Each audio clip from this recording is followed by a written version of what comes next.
Visualisez un parc. Il y a des plissoirs, des échelles, des bordures, du sable. Chacun de ces équipements incite à bouger à sa manière. Par exemple, quand on pense structure, on se sent naturellement interpellé d'y grimper, finalement. Alors, aujourd'hui, on va plonger dans un concept qui influence la façon dont on interagit avec le monde, souvent sans s'en rendre compte. Ça s'appelle les affordances motrices. Par exemple, la forme des marches d'escalier ou de la poignée sur ma tasse à café. Ce sont des éléments qui paraissent impertinents, insignifiants à première perspective, mais en fait, chacune nous invite de différentes façons à manipuler, à bouger. Alors, j'espère que j'ai capté ton intérêt parce que c'est un sujet vraiment fascinant qu'on va aborder aujourd'hui et utile à connaître lorsqu'on accompagne un ou des enfants à bouger pour grandir. Et pour en parler, je suis allée chercher mon interlocutrice de l'autre côté de l'Atlantique, en France. C'est Claire Delavie, de qui nous allons apprendre plein de choses aujourd'hui, je vous le garantis. Claire, elle est ergothérapeute en pédiatrie depuis plus que 20 ans. Elle est spécialisée en intégration sensorielle, en troubles alimentaires en pédiatrie et en réflexes archaïques. Et au quotidien, dans son cabinet libéral, elle accompagne principalement des enfants avec des troubles du neurodéveloppement, notamment les enfants autistes et leurs familles. En plus, Claire est très investie dans la formation auprès de ses pairs ergothérapeutes avec Manche Santé Formation, qui est notamment notre entreprise partenaire à l'Académie GCSI en France.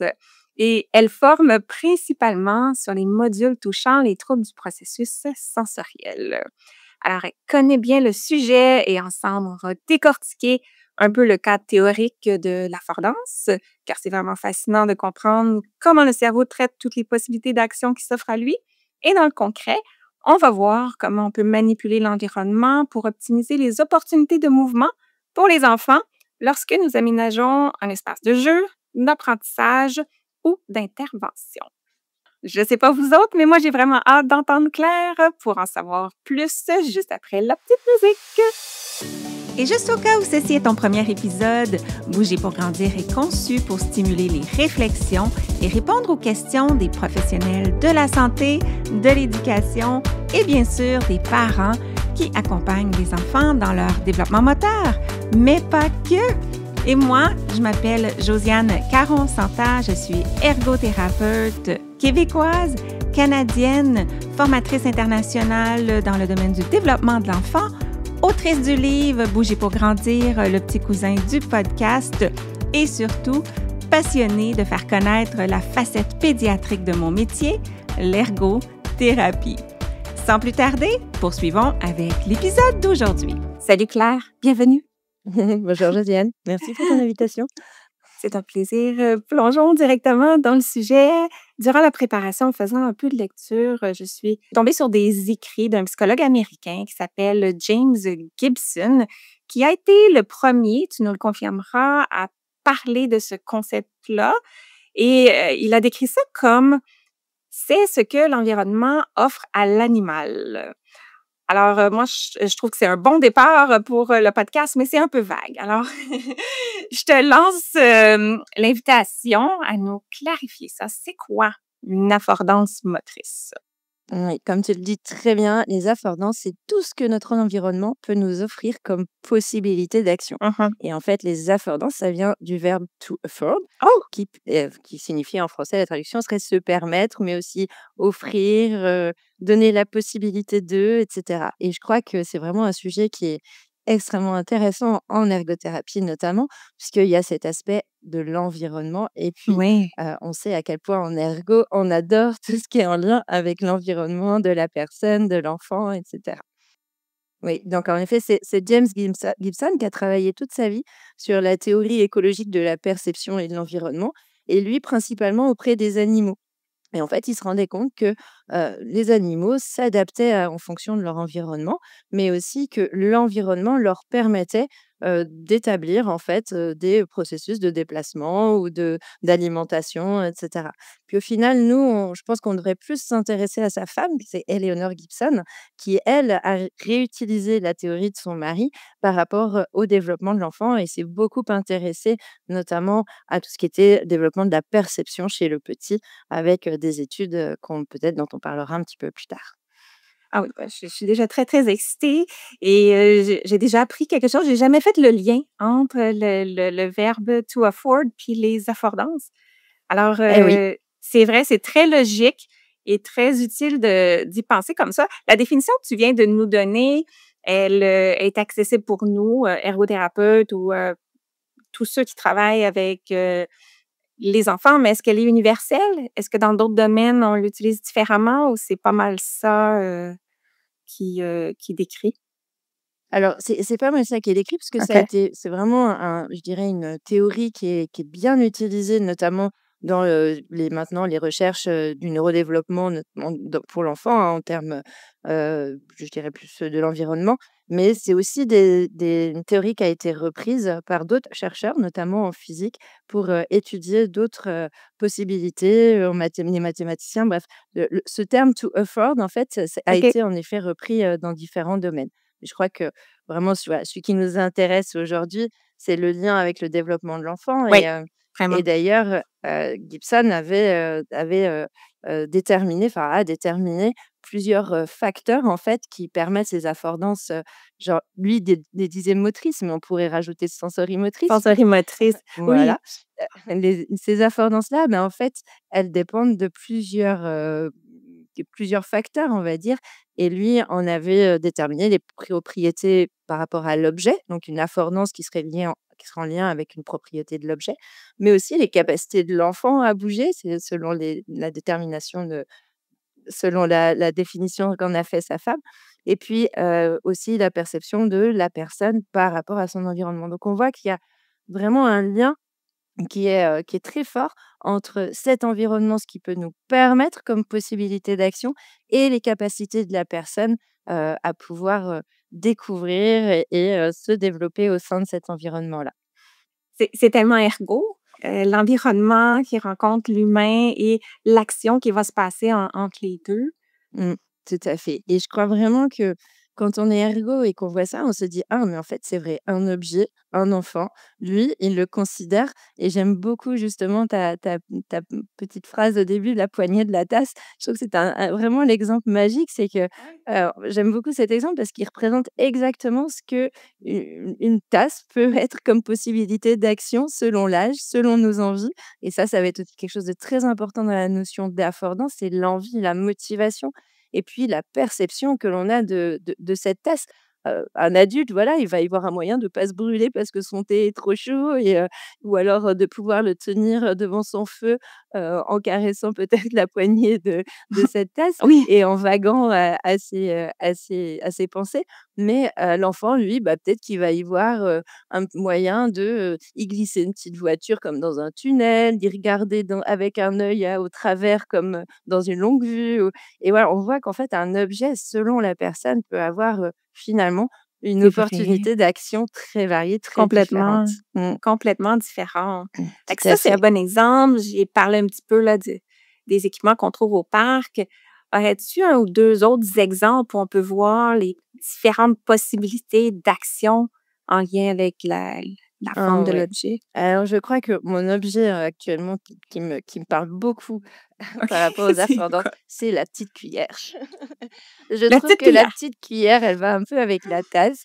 Cette petite cuillère, elle a une capacité à se retrouver parfois dans des endroits assez improbables et en fait, elle permet aussi à l'enfant de pouvoir explorer, bah, voilà, de prendre, de renverser, d'essayer peut-être d'aller ouvrir une porte avec, de s'explorer Ouais, à ouais. cette tentative-là.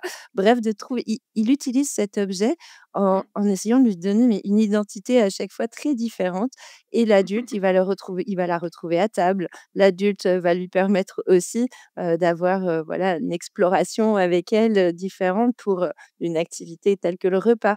Mais on voit bien que c'est i des affordances finalement, il y en a partout, Ouais, tout le il y en temps. a partout. Hem, quand On est aussi en recherche, nous, d'activités en tant qu'ergo pour stimuler la motricité fine de l'enfant. Finalement, on a aussi cette capacité de détourner, les objets pour en faire, des objets qui vont solliciter de la motricité, des rires, des belles Mmh. émotions et cetera et c'est vraiment la valeur de cette théorie-là.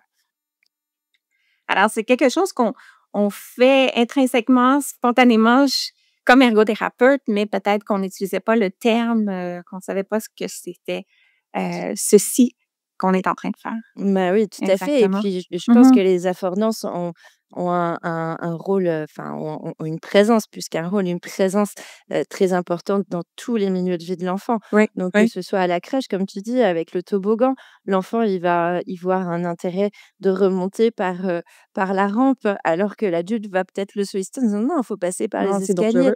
parce que les Ouais, copains, eux, ils descendent». Mais lui, il aura cette envie, cette ouais. appétence d'aller voir ce que ça fait de glisser à l'envers, et c'est vrai que ces affordances, elles ont un lien, direct aussi avec, bah, la motricité libre, sujet que tu as Mmh. abordé aussi dans tes podcasts. Mais cette motricité libre, Ouais. elle dépend aussi de la possibilité d'action de l'enfant et elle génère aussi la motivation, c'est-à-dire l'envie d'aller, l'envie d'explorer. Mmh. Oui, de là, l'enfant découvre, quels sont ses potentiels d'action par la motricité libre et là, il peut percevoir et agir différemment sur l'environnement.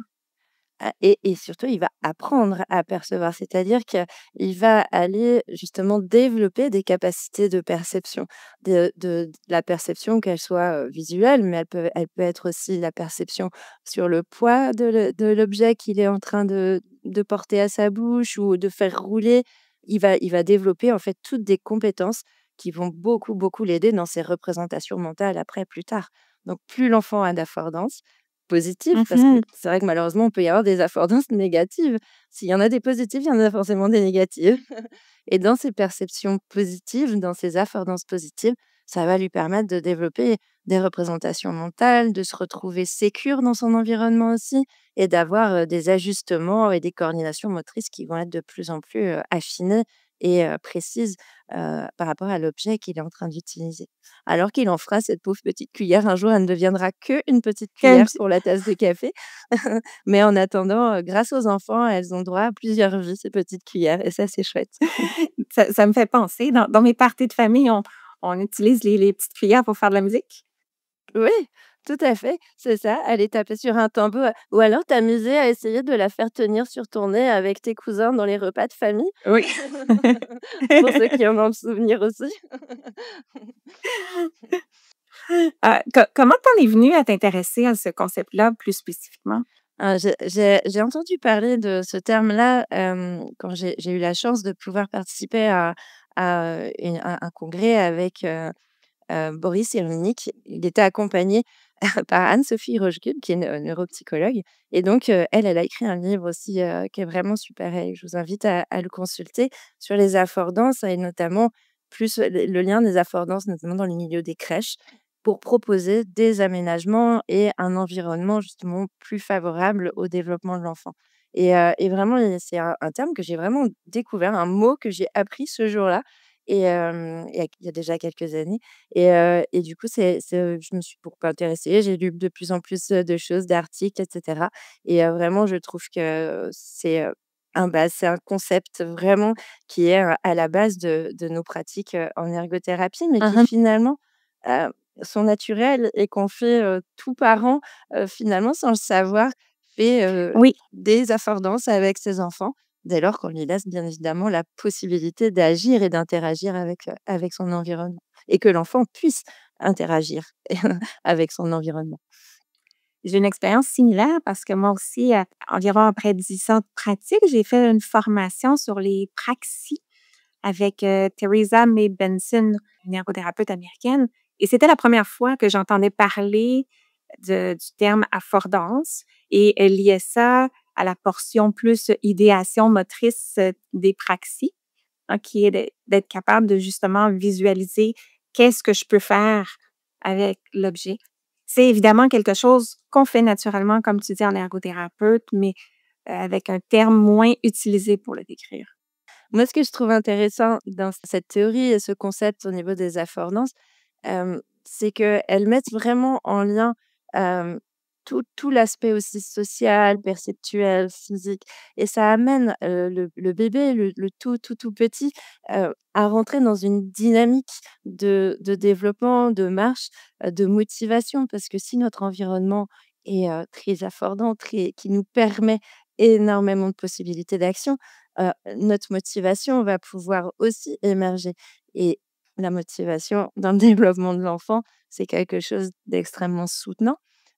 Son envie, sa curiosité, le fait qu'il s'engage dans ses apprentissages, enfin, voilà, ça va le pousser à agir et ça, d'ailleurs d'ailleurs étymologiquement, motivation, je ne sais pas si tu savais, mais vient du verbe latin moveo, pardon, qui veut dire et alors là, on est au bon endroit pour le dire, mouvoir et bouger. C'est quand même génial, non?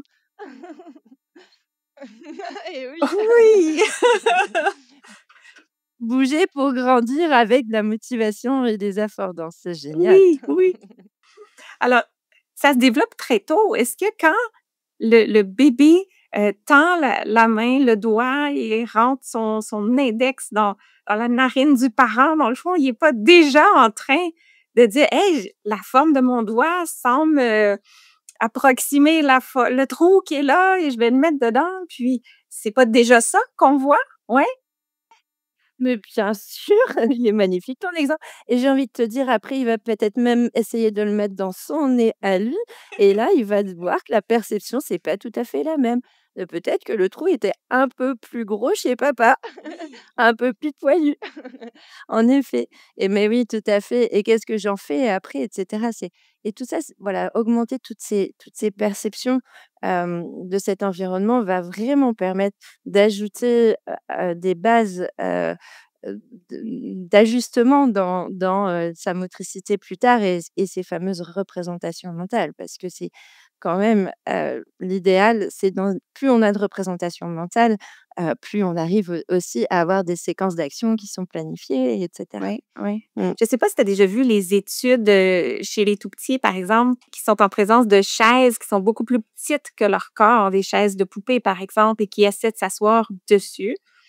C'est-tu un mismatch entre ce je perçois l'affordance de la chaise, donc je vois que c'est quelque chose que je pourrais m'asseoir dessus, mais j'ajuste pas tellement bien encore avec la perception de mon corps qui est beaucoup plus gros puis que ça fonctionnera pas. Alors ça dépend de l'âge de l'enfant parce que en fait, il y a une étude très récente, de qui est de 2020, qui est une étude qui s'est concentrée vraiment sur les erreurs que les nourrissons et les enfants effectuaient quand il s'agissait justement d'agir sur des objets et en fait, ils ont, trouvé qu'une action qui était prévue par un enfant servait à organiser finalement le comportement dans l'instant.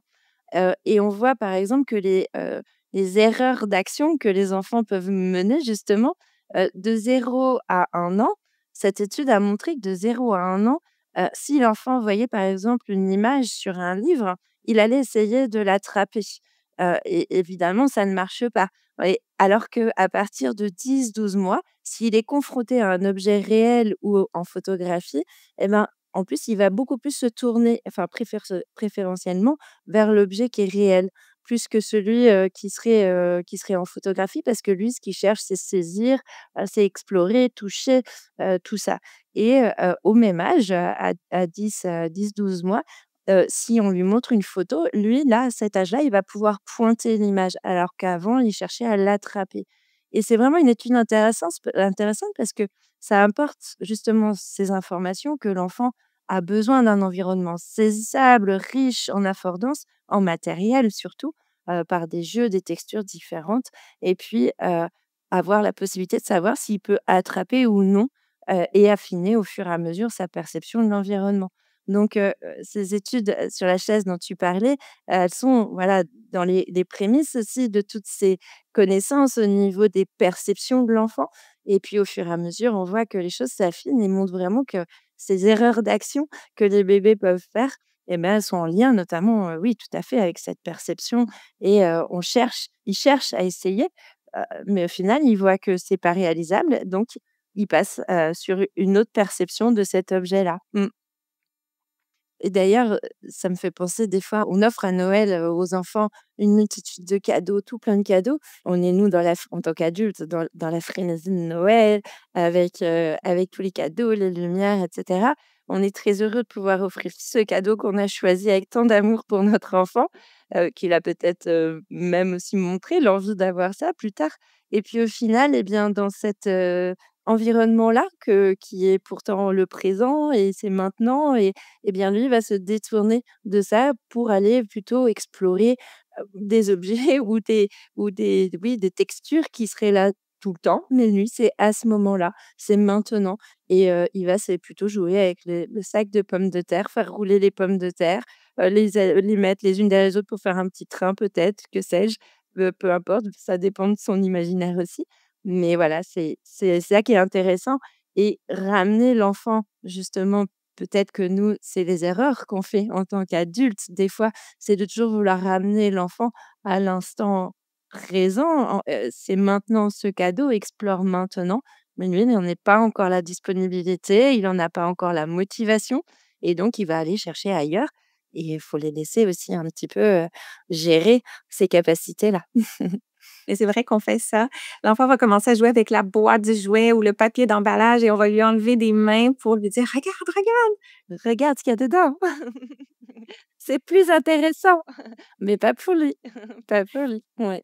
Mais tu peux-tu nous en dire plus justement sur ce lien-là? Tu nous parles de motivation, donc le lien entre j'ai l'intention, ce qui m'intéresse, ce que je perçois, heu, peut-être mon attention aussi parce qu'il y a plusieurs affordances en même temps dans mon environnement. Donc, il y a pas juste une tasse ou juste, une cuillère, il y a plein de choses. Donc, comment je fais pour choisir où porter mon attention? Quelle affordance, investir? Quelle action prendre? Alors, une expérience positive va laisser, une trace positive et donc ça va amener l'enfant à continuer à explorer, enfin voilà, va permettre, d'améliorer et de renforcer cette envie, quand tout va bien, sur le plan sensoriel notamment, de continuer à explorer et d'aller s'enrichir, de cet environnement et du monde qui nous entoure et donc chaque expérience positive laisse vraiment des informations plaisantes et mais malheureusement, c'est vrai aussi, on peut du coup, si comme on disait tout à l'heure, s'il y a du plaisant, bah, il y a du déplaisant parfois. Mais ce déplaisant va aussi permettre, d'avoir ces représentations mentales et dire: «Oh bah non, les croquettes du chien, c'est pas aussi bon que ce que je pensais et puis maman, elle m'a dit: "Non, non, non", donc je retournerai pas dans la gamelle, mais finalement, j'ai fait l'expérience». Alors évidemment, l'adulte doit être garant de la sécurité de l'enfant, et on il y a évidemment des objets qu'on ne peut pas laisser à disposition de l'enfant tout le temps, mais ceux qui peuvent, c'est vrai que c'est intéressant de les laisser et ça motive l'enfant aussi à explorer, à soupeser, à enfiler, à transvaser, à se déplacer et s'il voit quelque chose qui est intéressant, quel qu'il soit, hein, c'est peut-être justement la croquette du chien qui avait glissé sous le meuble de la cuisine. Lui, il la voit, ça va le motiver à essayer d'aller l'attraper, il va, se mettre peut-être plus facilement à ramper et à utiliser, comme on le sait, tous ses réflexes et tout son système sensoriel pour aller, vers cette motivation de la croquette. Mais lui, il sait pas encore que c'est une croquette. Et peut-être qu'avant de la mettre en bouche, il va la prendre, la faire rouler, mettre son petit doigt dedans et cetera avant, de la mettre en bouche. Mmh. Peut-on faire des liens avec notre notion en ergothérapie de juste défi? Si je place, des objets dans l'environnement de l'enfant qui sont trop difficiles à conquérir, sur le plan moteur, ça peut peut-être, promouvoir une expérience qui va être moins, positive ou du moins neutre. J'ai pas eu de plaisir parce que j'ai pas réussi à faire quelque chose de satisfaisant avec ça. Tout à fait. D'où l'importance de aussi proposer, des jeux et des outils qui sont adaptés à l'âge de l'enfant. Mais après, est-ce qu'il faut toujours laisser des outils et des objets seulement adaptés à l'âge de l'enfant? Heu, c'est une Ouais. question qu'on peut se poser parce que finalement, il va progresser aussi face aux défis, qu'il va devoir, mener face à un nouvel objet. Le crayon, c'est un sacré défi avant de l'utiliser, vraiment Oui, pour écrire des lettres sur les lignes, on va d'abord l'utiliser à pleine main, puis avant ça, on va le faire rouler, et puis, voilà, on va le taper sur le tambour aussi lui et c'est comme ça qu'il prendra, toute sa valeur, d'objet. Donc ouais. la question qu'on pourrait se poser par rapport à ce que tu viens de demander, c'est intéressant, c'est, si nous, on en attend qu'il l'utilise de la manière dont l'objet doit être utilisé, alors oui, le défi est trop important pour l'enfant. Mais finalement, si lui, il l'investit différemment, en renversant cette petite chaise ou, en l'utilisant différemment, là, elle est, au contraire plutôt soutenante pour le développement de l'enfant.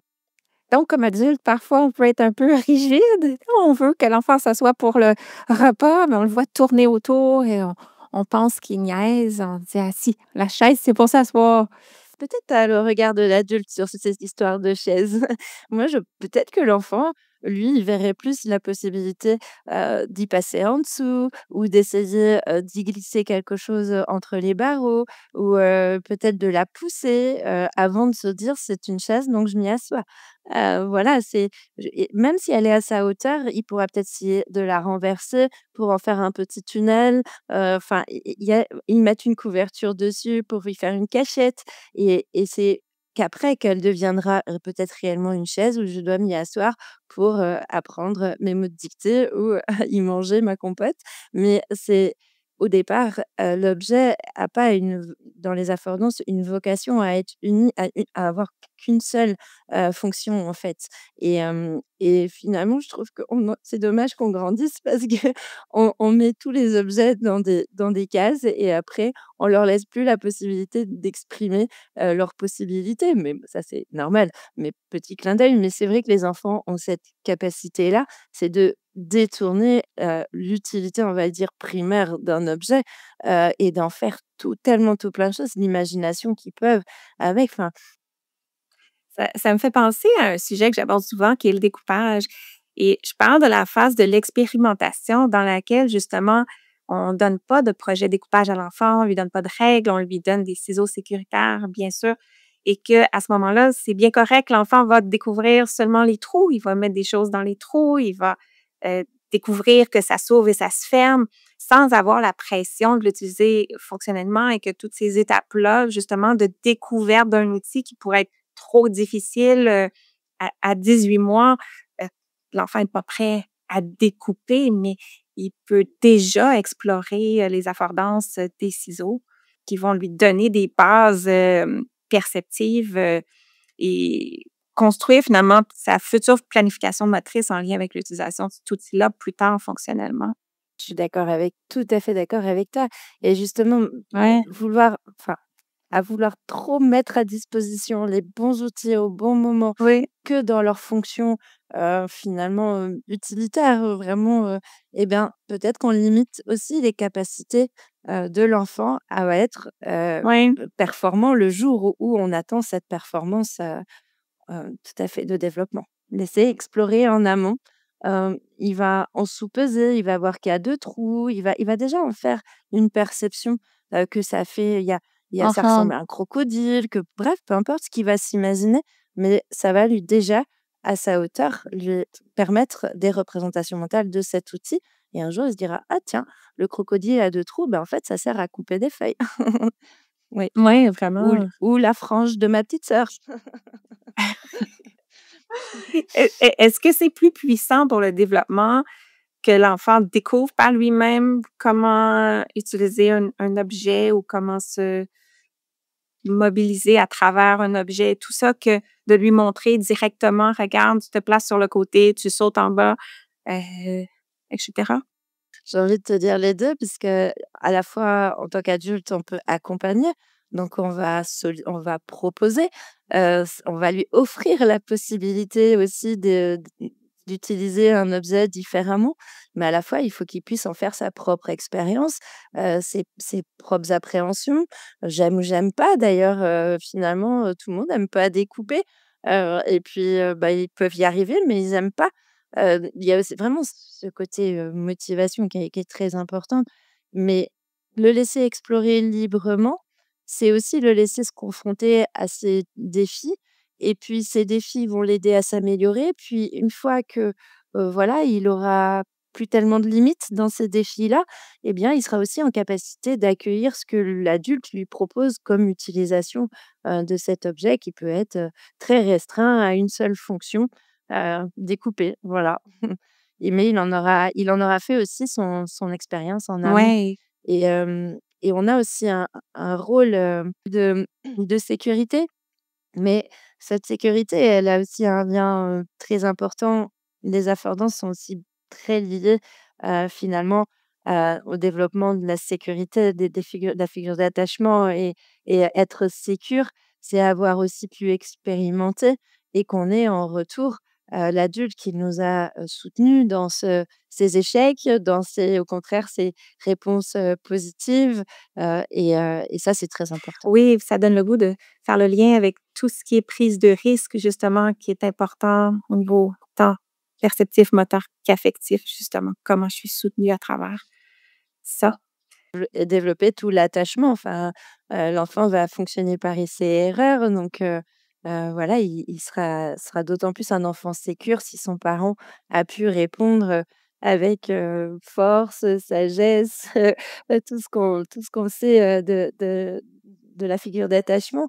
Mais voilà, c'est cette sécurité affective permet aussi à l'enfant d'être motivé, d'explorer, et d'aller trouver après, confort et écoute dans cet objet, c'est celui-ci aussi, il sert à ça. Voilà, c'est aussi intéressant.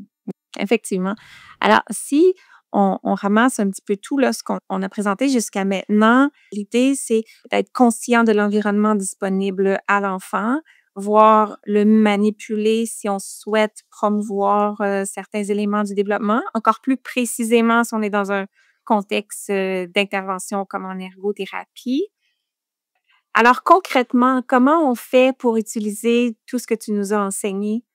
Oui, on met à disposition des enfants, on propose, on lui offre la possibilité d'action et ça en mettant, à disposition, on le laisse explorer, on le laisse pas dans un transat trop longtemps ou dans un parc trop longtemps. On lui permet d'explorer, de se mouvoir et d'aller, tenter sa chance avec ce qu'il a autour de lui et c'est vrai qu'un environnement riche, mais pas trop non plus parce que finalement l'enfant, il faut qu'il puisse prendre le temps d'explorer un objet et s'il passe tout le temps d'un objet à un autre parce qu'il a énormément, de choses même dans son parc, hein, ça peut être, peut-être plus délétère qu'autre chose. Mais après on regarde l'enfant ce qu'il fait. Est-ce qu'il sait prendre le temps, d'explorer les choses avec les objets, avec les jeux adaptés à son âge, qui seront, à sa disposition et de se déplacer avec et l'adulte, il a un regard vraiment, bienveillant et sécurisant, finalement, sur ce développement-là. On garde un œil sur ce qu'il fait, l'enfant et puis on va regarder comment il va l'utiliser et puis on peut rentrer en interaction avec lui en disant: «Oh, c'est génial ça, ce que tu as fait, c'est super!» Même si c'était faire une tour avec les croquettes du chat. Voilà, tant qu'il les met pas à la bouche, j'ai envie de dire: «Allons-y». Est-ce qu'il a besoin vraiment, d'avoir, eu son jouet, dans la boîte cadeau qui sert à ça pour le Mon faire? Non, peut-être que lui, il va y trouver ça, ailleurs et donc voilà, laisser la possibilité en étant bien évidemment, sur, des choses sécures, hein, c'est aussi on doit être garant de la sécurité de l'enfant. On court pas avec une sucette dans la bouche, même si c'est drôle, mais c'est vraiment voilà, donner la possibilité, donner la possibilité à l'enfant d'explorer, d'utiliser du matériel, de faire de la patouille, de voilà, offrir tout ce qu'on peut offrir, dans ces explorations. Absolument. Puis en crèche, en garderie, comme éducatrice, je peux d'une journée à l'autre, établir différents contextes d'affordance, je dirais. Donc sortir, certains objets, plus une journée, d'autres, observer comment j'aménage, la cour, par exemple, ou ce que j'apporte au parc. Mais d'être parfois stratégique plutôt que tout soit disponible tout le temps en même temps, ce qui fait que peut-être un enfant va graviter davantage vers des objets ou des choses qu'il connaît déjà. Si on varie ce qu'on laisse disponible, aux enfants, on peut promouvoir davantage pour percevoir c'est ça les affordances, c'est d'explorer les possibilités de leur corps. C'est explorer les possibilités. C'est vrai que dans les crèches, on a, le coin dinette, le coin, plus encastrement, le avec des bacs et cetera. Mais en fait, si tu vas dans une crèche où la motricité libre est mis en avant, à la fin de la journée, on retrouve des cubes, dans le coin dinette, la petite cuillère, dans un cube et on voit que les enfants ont pu quand même bénéficier du transport de ces objets, ont pu, aller les manipuler ailleurs. Après, c'est important aussi qu'il y ait des espaces, voilà aussi pour, bah, les plus petits si c'est nécessaire, mais, des espaces cachettes, des espaces, mais l'objet en tant que tel, peut bouger avec l'enfant. Ce qui serait dommage, c'est de dire à un enfant: «Non, non, tu restes avec cette petite cuillère dans l'espace, cuisine, elle va pas ailleurs, elle va pas sur le toboggan». Alors que pour un enfant, grimper peut-être le petit toboggan de la crèche et faire, lâcher la cuillère, avant lui pour voir la cuillère partir, il va développer plein de capacités de perception à pouvoir faire ça. Alors ça demande évidemment de l'organisation, de la gestion, de rangement le soir et un temps où voilà, on remet un peu les choses à l'endroit. Mais ce qui serait le plus délétère, c'est qu'un objet reste dans sa caisse et que dès qu'il est sorti, on le remette dedans et qu'on lui laisse pas la possibilité, qu'un autre enfant arrive, l'utilise pour autre chose et du coup, c'est le copain, il voit l'autre copain qui fait autre chose avec ça lui donne aussi des envies, de la motivation. Mmh. Ouais, c'est une bonne stratégie concrète. Est-ce qu'on peut parler d'affordance, motrice, sensorimotrice globale fine? Est-ce que ce sont des termes utilisés, Ce sont, je pense, des affordances et c'est, l'affordance, c'est tout ce que l'environnement, nous permet comme potentiel d'action. Donc des actions motrices globales, des actions sensorimotrices fines, globales. En fait, c'est vraiment c'est l'environnement qui nous stimule, qui nous pousse qui nous offre la possibilité de développer ces compétences-là et et si on en a, au fur et à mesure les compétences et la possibilité, et ben, en fait, on va même cette cachette, un jour, on va la trouver trop petite parce qu'on a cette capacité dans notre corps, dans notre schéma corporel de sentir que c'est plus petit. J'ai grandi. Ah, mais quand je suis arrivée à la crèche, je passais en dessous, mais là, maintenant, je marche, j'ai 3 ans et je passe plus en dessous. Voilà, alors on s'en souviendra pas, mais elles font partie de nos notre bagage, de développement de notre perception et de développement, de notre schéma corporel, de notre motricité globale, notre motricité fine et cetera. Parlons un petit peu d'ergothérapie pour un moment parce que lorsqu'on reçoit un enfant pour une situation de handicap, quelconque dans ses occupations, la première étape pour nous, c'est de l'évaluer. Est-ce qu'il y a des tests spécifiques qu'on utilise en ergothérapie pour, évaluer ça? La perception des affordances ou la relation de l'enfant entre ses capacités et les affordances de l'environnement? Non, il n'existe pas de test, mais c'est vrai que les enfants qu'on va, venir, qui vont qu'on va recevoir dans nos cabinets et en bilan, forcément, ce sont des enfants qui montrent des difficultés de développement sensorimoteur, associées à un trouble du processus sensoriel ou à des réflexes archaïques et donc qui ont été finalement limités, par ces difficultés de modulation, d'hypersensibilité, d'hyposensibilité ou, autres de recherche qui ont été limités finalement dans leurs possibilités, d'action avec des refus ou au contraire une mauvaise perception, une mauvaise discrimination de l'objet et du coup, ils ont exploré au niveau de leur environnement et les affordances étaient là, mais lui n'acceptait pas et refusait ou alors ne n'allait pas vers une bonne discrimination de cet objet et en faisait pas une bonne représentation mentale. Donc les enfants qu'on évalue au cabinet, finalement, on va évaluer beaucoup plus leurs difficultés, dans ces domaines-là. Mais c'est vrai que c'est intéressant en tant qu'ergothérapeute peut-être de demander aussi, aux parents, lors des entretiens, qu'est-ce qu'ils avaient comme, possibilité de se déplacer? Est-ce qu'il était plutôt dans un parc? Est-ce que c'est un enfant, qui était, dans un transat ou énormément porté aussi? Voilà, c'est faut tout est bien, mais pas que, à chaque fois. Et donc c'est vrai que c'est intéressant de voir comment ça se passait, à la maison ou comment ça se passe encore d'ailleurs à la maison pour les tout, tout petits, et dans l'environnement des parents, peut-être aussi après proposer notre soutien pour, avoir, plus d'affordances et inciter les parents peut-être à mettre en place des affordances, pour Ouais. l'enfant. Mmh. On peut aussi, dans nos évaluations, profiter de notre environnement justement pour observer ça et tout ça. Donc, laisser dans l'environnement différents types d'objets pour être capable d'émettre des hypothèses par rapport à c'est ça, Ouais, c'est tout à fait, émettre des hypothèses, je crois que ça, c'est important de laisser et nous, on peut connaître les différentes possibilités d'affordance, enfin, les affordances des objets, plutôt proprioceptifs, plutôt tactiles, plutôt auditifs et de voir aussi vers quoi l'enfant va se tourner et au contraire, ce qu'il va refuser oui, oui. et comment il va aussi investir finalement les objets vers lesquels il va aller. Comment il va les investir? Est-ce qu'il va se les rapprocher vers son corps? Est-ce qu'il va les au contraire les faire rouler, les écarter, les secouer et cetera? C'est des indicateurs très importants et des hypothèses qu'on peut faire sur ses capacités d'explorer, et d'utiliser les objets qui lui sont proposés. Mmh. On a mentionné beaucoup de choses, qu'on peut mettre en place pour, miser sur les affordances pour le développement de l'enfant. Est-ce qu'il y a des choses qui interfèrent, des pièges à éviter, des pratiques qui sont moins soutenantes? Est-ce que tu as des études, des choses à partager sur ce sujet-là? En fait, moi, il y a une étude que j'aimerais bien, dont j'aimerais bien parler et en plus, elle vient de chez vous, elle est récente, sur, la technoférence. Je sais pas si tu as entendu parler de ce terme-là et je trouve que technoférence et affordance, c'est vraiment intéressant. Ouais. Oui, oui, oui, oui.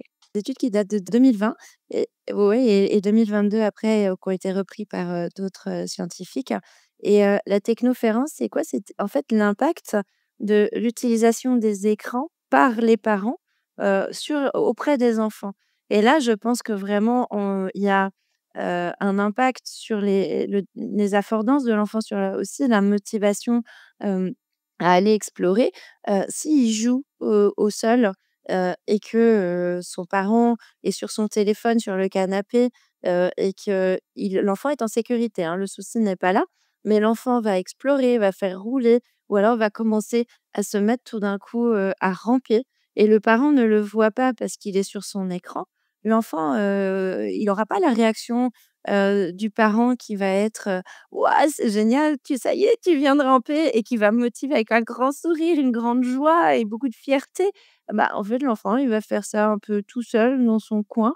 Il y aura aucun retour affectif et motivationnel à continuer et cette étude, elle est justement, intéressante parce qu'elle montre vraiment l'impact, hem, de l'utilisation des écrans par les parents, en présence de l'enfant. Alors on connaît évidemment, l'impact des écrans, sur le développement du langage de l'enfant, de plein mal de choses, mais là, ils se sont vraiment centrés sur, tiens, qu'est-ce que ça a comme impact? C'est toute cette nouvelle génération de parents, c'est vrai, qui sont très connectés et qui font vraiment ça fait vraiment partie de leur vie. On fait les courses sur internet, on est livré, on est tout le temps sur, des écrans pour, plein de choses, les news, les voilà, les réseaux sociaux et cetera. Et en fait, on s'arrête plus, à être juste avec son enfant, quand on va le chercher, au retour de la sieste, le porter dans ses bras et être en interaction complète avec lui, c'est extrêmement important comme affordance pour l'enfant. Alors que ça pourrait arriver peut-être qu'on a notre téléphone, il y a une notification, on a bébé dans les bras et on regarde la notification. Tiens, est-ce que c'est, je sais pas, mon conjoint qui me demande quelque chose ou un compte Insta que j'adore, que je suis et que je vais regarder parce qu'il y a une story et en fait, bébé est là et bébé, bah, il est là tout seul, en fait. Et ça, oui, je pense que c'est vraiment, un gros warning à allumer sur, le développement, la possibilité pour l'enfant d'avoir beaucoup d'affordances et que ces affordances, elles doivent être soutenues par les parents aussi et le résultat de l'exploration soutenu, mais pour ça, faut être disponible. Mmh. C'est un bon point, hein, parce que si j'ai bébé dans mes bras et que je suis sur mon téléphone et pendant ce temps-là, mon bébé, par exemple, touche mes cheveux, si je n'étais pas sur mon téléphone, ce que je ferais, c'est: «Oh, tu touches les cheveux à maman, est-ce que c'est doux? Tire moins fort, ouch!» Mmh. Aïe, ça fait mal. Et tandis que là, on ferait juste peut-être enlever sa main de nos cheveux et passer par-dessus le fait que l'enfant explorait une texture, un objet, avec ses mouvements des doigts. Ouais. Ouais, tout à fait et là, tu me fais penser à un lien très important dans justement le développement, de la figure d'attachement. Le Un bébé qui est en train d'être nourri au sein ou au biberon, si le parent est pas en interaction visuelle avec lui à ce moment-là parce qu'il est sur l'écran, bébé va avoir pleuré, on lui donne à manger, il a senti une sensation de gêne, donc il a pleuré, on lui donne à manger parce que nous, on sait que peut-être que c'est ça, que c'est l'heure et cetera et une fois qu'il a bien mangé, il se sent bien le bébé, donc il va faire un petit rictus. Si on n'est pas dans cette interaction-là, où on va lui sourire, qui va renforcer finalement cette sensation de bien-être, l'enfant passe à côté et finalement on l'aide peu sur ses capacités de développement aussi tout interoceptives, de faim, de satiété et toute cette perception-là, elle va être plus masquée pour lui et moins évidente à à mémoriser et à avoir comme base pour son avenir aussi. Donc on a la possibilité d'avoir suffisamment d'informations sur quel jeu il faut, pour quel âge, comment est-ce qu'on peut les utiliser et cetera. Ça, c'est OK. Maintenant, il faut encore continuer à être avec eux, présentement. Oui, bon rappel. Donc, on retient ça. Technoférence La à éviter. technoférence. Mmh. Oui, Mmh. première fois que j'entends le terme. Et pourtant, ça vient du Canada parce que c'est dans un justement des études qui ont été menées dans je crois que c'est votre gouvernement a souhaité un petit peu, voilà, mettre en place des préventions autour justement de l'utilisation des écrans près des parents et donc en 2022, ils ont lancé un grand engagement, pour, essayer d'avoir, voilà, vraiment des des des études, scientifiques qui montraient l'impact et c'est là que, voilà, tout ce terme-là, s'est développé, à ce moment-là. Mmh. Oui, c'est important. C'est important. C'est un problème de société. Tout à fait. Mais pas qu'au Canada, je pense, hein. Ouais, oui. C'est un problème. Mmh. Si je veux déjà commencer à mettre en action ce que j'ai appris aujourd'hui, je pourrais me demander, qu'est-ce qui était près de moi pendant l'écoute, du podcast? Qu'est-ce que j'ai manipulé spontanément, simplement parce que c'était là? Et à partir de maintenant, de porter davantage attention aux choses qu'on laisse, près de nous. Par exemple, si on a des besoins en régulation.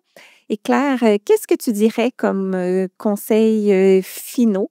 Des choses simples, qu'on peut faire, qu'on peut mettre en action dès aujourd'hui pour intégrer tout ce qu'on a appris sur les affordances motrices. Et les personnes qui vont t'entendre sont celles qui nous ont écoutés jusqu'au bout, donc elles sont certainement très motivées. Déjà pour les parents, c'est faites-vous confiance. Vraiment dans la confiance, on est sécure et on est sécurisant et donc on peut vraiment faire de belles choses tout au long de la vie dès lors qu'on se sent sécure et laisser l'enfant explorer avec toute la bienveillance et la sécurité que vous pourrez lui offrir, ce sera vraiment lui offrir un potentiel d'action magnifique. Ça vraiment, voilà, faites-vous confiance les parents, regardez, jouez, interagissez avec votre enfant.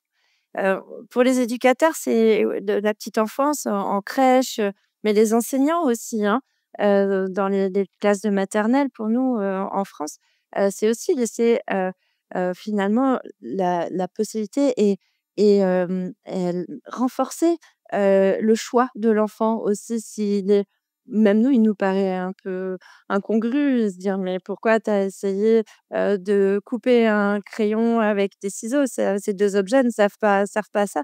Bah, en fait, il a trouvé lui des perceptions et il a bien compris que ça ne marcherait pas, mais il a essayé et c'est cet essai-erreur, on a vu. Donc plutôt que de juger parce que l'enfant va le prendre comme un jugement, comme s'il avait fait quelque chose, il va avoir honte aussi parce que peut-être que les petits copains, ils vont rigoler.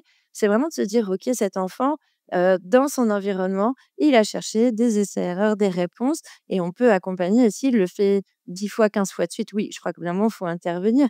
Mais peut-être, s'il le fait, se dire: «Tiens, qu'est-ce que tu sens là? Tu trouves que c'est comment? Est-ce que c'est dur? Est-ce que c'est facile de couper un crayon?» Et plutôt alors lui proposer une feuille, dire: «Tiens, essaye avec ça maintenant» et d'ouvrir le champ des potentiels justement dans l'utilisation des outils dans la fonction qu'on leur demande. C'est un exemple, mais voilà, ça peut être, c'était ça et pour nous les thérapeutes, je dirais que c'est Donc thérapeute veut dire que, bah, l'enfant vient et a besoin d'un soutien pour s'engager dans ses occupations. Donc nous, ce qu'on va essayer de lui permettre, c'est de retrouver des affordances positives, en sein de nos cabinets avec des outils thérapeutiques qui seraient ciblés et qui seraient ajustés et adaptés à, ses compétences, actuelles de motricité globale et de motricité fine pour essayer de les améliorer aussi et surtout améliorer toute leur représentation mentale, du monde qui les entoure et du monde dans lequel ils évoluent. Voilà, je crois que ce serait ça un petit peu le mon rêve si les affordances pouvaient rentrer dans tous les environnements de l'enfant. J Vraiment voilà, en tant qu'adulte, laissons la possibilité à l'enfant de faire ses erreurs, et en lui offrant la possibilité d'explorer encore plus loin, que ce que nous on imagine avec, nos idées, très fermées finalement sur l'utilisation d'un objet. Ben, merci pour cette belle conclusion. J'adhère au même rêve. J'aurais aimé ça, avant de terminer, que tu nous parles un petit peu plus de Otiki et du profil ESO parce que, dans le fond, tu es co-autrice de ce bilan-là et de ce profil-là et tu enseignes aux ergothérapeutes dans la maison d'édition Bac à sable. Et je dois te dire que je suis vraiment conquise par le jeu de mots. J'adore. Et c'est tout nouveau. Fait que profite, dans le fond, qu'on a beaucoup d'ergots qui nous écoutent, qui pourraient être intéressés à ajouter tout ça à leur pratique. Je te remercie de me laisser l'espace pour ça. Oui, on a développé avec Aurélie Clérambault depuis, ça fait 5 ans déjà qu'on est, sur le développement de ce bilan puisque, en France, on n'avait que des bilans qualitatifs, pour, évaluer, les performances, sensorimotrices de l'enfant et un éventuel trouble de la modulation sensorielle et puis on s'est dit: «Il faut à un moment donné qu'on passe à du quantitatif», pour aussi permettre une intervention plus ciblée et bien en lien aussi avec les performances des enfants et donc on a créé un bilan, OTIPI donc qui est, un bilan pour évaluer le processus des informations sensorielles, pardon, qui s'adresse aux enfants 6-12 ans et il est étalonné en France. On a eu plus de 300 enfants à l'étalonnage, donc on est, super contents. Il est encore il est encore en traitement puisque, là, on a une équipe de data scientists et de développeurs, ce qui est numérisé. Donc voilà, il y a plus de papier crayon, c'est du instantané. On va, pouvoir avoir les résultats, tout de suite après, donc ça, c'est super chouette et on le visualise sous forme de roue, qui nous permet vraiment de voir les compétences, et les difficultés de l'enfant et où est-ce qu'on peut intervenir en termes de modulation, de discrimination, de contrôle postural, des praxis et puis ça, voilà, ça il est encore en cours, il devrait sortir, d'ici, le prochain trimestre. On est vraiment à la fin du bout, du bout, du bout pour nous. Donc on a très hâte et on sait qu'il est très attendu, en France, mais voilà, il peut aussi être peut-être, passé de l'autre côté. Il va certainement voyager jusqu'au Canada. Oui. Ah, ce serait, vraiment, très, très chouette pour nous.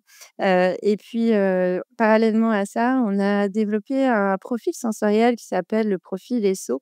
C'est l'engagement sensorio-occupationnel. Ce qui nous tenait à cœur, qui est vraiment réservé pour le coup pour les ergothérapeutes. Parce que ce qui nous tenait à cœur, c'était que ces profils sensoriels qu'on a l'habitude de faire passer, au final, ils nous montraient pas si ça avait un impact vraiment dans l'environnement de l'enfant et donc on a modifié, l'idée d'analyse de ces profils sensoriels en se disant: «Est-ce que ça a un impact sur l'engagement occupationnel de l'enfant?» Et donc on a lui aussi, il est numérisé, donc il est envoyé par mail aux parents et aux enseignants pour la partie, productivité et les parents, renseignent des questions par rapport aux soins personnels, également un peu à la productivité pour les devoirs le soir et cetera et puis on a toute une partie loisirs et en fait, ces 3 sphères occupationnelles, elles sont, passées au peigne fin et on voit dans chacune de ces sphères si l'enfant, a des difficultés, de traitement, d'informations sensorielles et si ça a un impact sur, son engagement occupationnel et notre profil, il traite les 8 systèmes sensoriels vraiment. Donc on a aussi la capacité d'analyser quels sont les systèmes sensoriels qui seraient responsables d'une hyper, réactivité, une hypo, une recherche, de sensations, puisqu'on est, on s'est basé sur les modèles de Miller. pour établir ces profils et de la MCRO par rapport au transfert occupationnel. Voilà. Et si vous voulez plus d'infos, oui, il y a plein de choses sur notre site. Oui, je vais mettre tous les liens pour te retrouver, que ce soit si on est une famille qui a le goût de travailler avec toi dans la région de Nantes, c'est ça? Oui, oui, dans la région nord, d'ailleurs, on est beaucoup d'ergots spécialisés aussi, hein. Je suis pas la seule, heureusement. On est de plus en plus toutes les ergots de ma région, heureusement, sont formés en réflexe archaïque, en intégration neurosensorielle. Voilà, on est vraiment plusieurs ergots qui peuvent accompagner, les parents qui auraient, des inquiétudes par rapport au développement sensorimoteur de leur enfant, bien sûr. Mmh. Parfait. Fait que donc, je vous dirige vers Claire. Également, si vous avez envie d'en savoir plus sur le bilan Tipeee, le profil ESO, d'être formé par elle ou Aurélie, oui? Oui et puis, juste un petit mot sur la maison d'édition Bac à Sable, c'est que, on a souhaité aussi permettre, proposer aux ergothérapeutes une maison d'édition qui permettait de promouvoir aussi tous vos écrits, vos livres, parce qu'il y a beaucoup d'ergots qui écrivent de plus en plus et vraiment, c'est mettre en avant justement, en vous aidant à imprimer, à publier, et éditer, vos ouvrages. Donc surtout, si vous souhaitez un soutien, pour ça, on vous accueillera, des bras grands ouverts. Merci beaucoup, Claire, d'avoir pris de ton temps pour venir nous partager toute cette information-là. C'est précieux. Moi, j'ai beaucoup appris. Je suis certaine que je ne suis pas la seule. Merci beaucoup à toi. À bientôt. Bye. Bye bye. Merci d'avoir écouté et à bientôt pour notre prochain épisode. Et d'ici là, vous pouvez me retrouver quotidiennement sur les réseaux sociaux, consulter mon blog et profiter de mes ressources gratuites en joignant ma communauté au josiannecaronsanta.com/guide. Le podcast Bouger pour grandir est une production de l'Académie de formation JCSI, des formations en ligne sur le développement et fonctionnement de l'enfant, de la perspective de l'ergothérapie. C'est tout pour cet épisode et sur ce, je vous dis à très très bientôt pour continuer à parler d'ergo. Bye!